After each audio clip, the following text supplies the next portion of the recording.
హల్లెలూయా. ఇర్మియా గ్రంథం 26వ అధ్యాయం. యెషయా కుమారుడును యూదా రాజునగు యెహోయాకీము ఏలుబడి ఆరంభంలో యెహోవా యొద్ద నుండి వాక్కు ప్రత్యక్షమై ఇలాగు సెలవిచ్చెను. యెహోవా ఆజ్ఞ ఇచ్చినదేమనగా, నీవు యెహోవా మందిరావరణంలో నిలిచి నేను నీకు ఆజ్ఞాపించు మాటలన్నిటినీ యెహోవా మందిరంలో ఆరాధించుటకై వచ్చి యూదా పట్టణస్థున అందరికీ ప్రకటింపుము. వాటిలో ఒక మాటైనను చెప్పక విడవకూడదు. వారి దుర్మార్గమును బట్టి వారికి చేయదలిచిన కీడును చేయక నేను సంతాపపడినట్లుగా వారు ఆలకించి తమ దుర్మార్గము విడుచుదురేమో.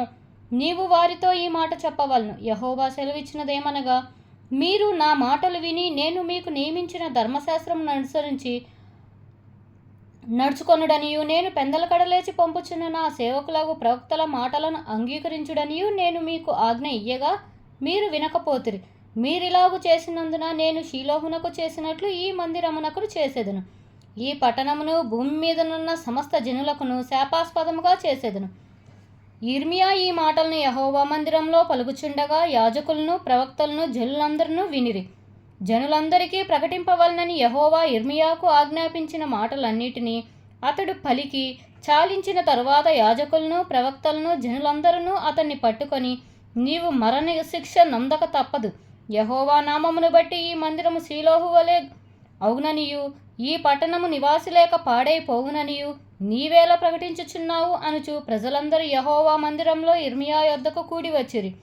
యూదా అధిపతులు ఆ సంగతులు విని రాజునగరులో నుండి యెహోవా మందిరమునకు వచ్చి యెహోవా మందిరపు క్రొత్త గవిని ద్వారమున కూర్చుండగా యాజకులను ప్రవక్తలను అధిపతులతోనూ సమస్త ప్రజలతోనూ ఇలాగనిరి, మీరు చెవులారా వినియున్న ప్రకారము ఈ మనుష్యుడు ఈ పట్టణమునకు విరోధంగా ప్రవచించుచున్నాడు కనుక ఇతడు మరణమునకు పాత్రుడు. అతడు ఇర్మియా అధిపతులందరితోనూ జనులందరితోనూ ఈ మాట చెప్పెను. ఈ మందిరమునకు విరోధముగాను ఈ పట్టణమునకు విరోధముగాను మీరు వినిన మాటలన్నిటినీ ప్రకటించుటకు యెహోవాయే నన్ను పంపియున్నాడు. కాబట్టి యెహోవా మీకు చేసేదనని తాను చెప్పిన కీడును గూర్చి ఆయన సంతాపపడినట్లు మీరు మీ మార్గములను మీ క్రియలను చక్కపరుచుకొని మీ దేవుడైన యెహోవా మాట వినుడి. ఇదిగో నేను మీ వశములోనున్నాను. మీ దృష్టికి ఏది మంచిదో ఏది యుక్తమైనదో అదే నాకు చేయుడి. అయితే మీకు చెవులారా ఈ మాటలన్నిటినీ చెప్పుటకు నిజముగా యెహోవా మీ యొద్దకు నన్ను పంపియున్నాడు కనుక మీరు నన్ను చంపిన యెడల మీరు మీ మీదకి ఈ పట్టణము మీదకిని దాని నివాసుల మీదకిని నిరపరాధి రక్త దోషము తెప్పించుదురని నిస్సందేహంగా తెలుసుకొనిడి. కాగా అధిపతులను జనులందరూ యాజకులతోనూ ప్రవక్తలతోనూ ఇట్లనిడి, ఈ మనుష్యుడు మన దేవుడైన యెహోవా నామమును బట్టి మనకు ఈ సమాచారం ప్రకటించుచున్నాడు కనుక ఇతడు మరణమునకు పాత్రుడు కాడు. మరియు దేశమందలి పెద్దలలో కొందరు లేచి సమాజముగా కూడిన జనులతో ఈ మాటలు పలికిరి. యూదారాజైన హిజ్కియా దినములలో మొరఫ్తీయుడైన మీకా ప్రవచించుచుండెను.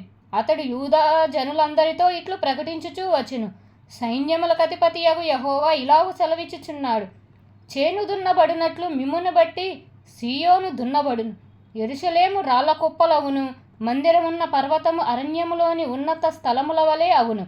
అట్లు పలికినందున యూదారాజైన హిజ్కియా అయిన యూదా జనులందరిలో మరి ఎవడైనను అతన్ని చంపిరా యెహోవా వారికి చేసేదనని తాను చెప్పిన కీడును చేయక సంతాపపడినట్లు రాజు యెహోవా యందు భయభక్తులు కలిగి యెహోవా దయను వేడుకొనెను కదా. మనము ఈ కార్యము చేసిన ఎడల మన మీదకే గొప్ప కీడు తెచ్చుకొందుము అని చెప్పిరి. మరియు కిర్యత్యారీము వాడైన షెమయా కుమారుడగు ఉరియాయను ఒకడు యెహోవా నామమును బట్టి ప్రవచించుచుండెను.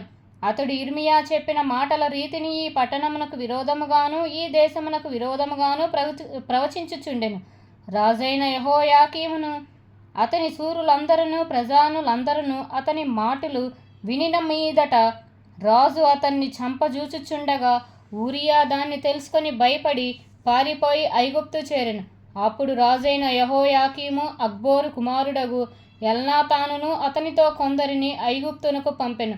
వారు ఐగుప్తులో నుండి ఉరియాను తీసుకొని వచ్చి రాజైన యెహోయాకీము వద్ద చేర్చగా ఇతడు ఖడ్గంతో అతన్ని చంపి సామాన్య జనుల సమాధిలో అతన్ని కళేబరమును వేయించెను. ఇలాగు జరుగగా షాఫాను కుమారుడైన అహీకాము ఇర్మియాకు తోడై ఉన్నందున అతన్ని చంపుటకు వారు జనుల చేతికి అతన్ని అప్పగింపలేదు.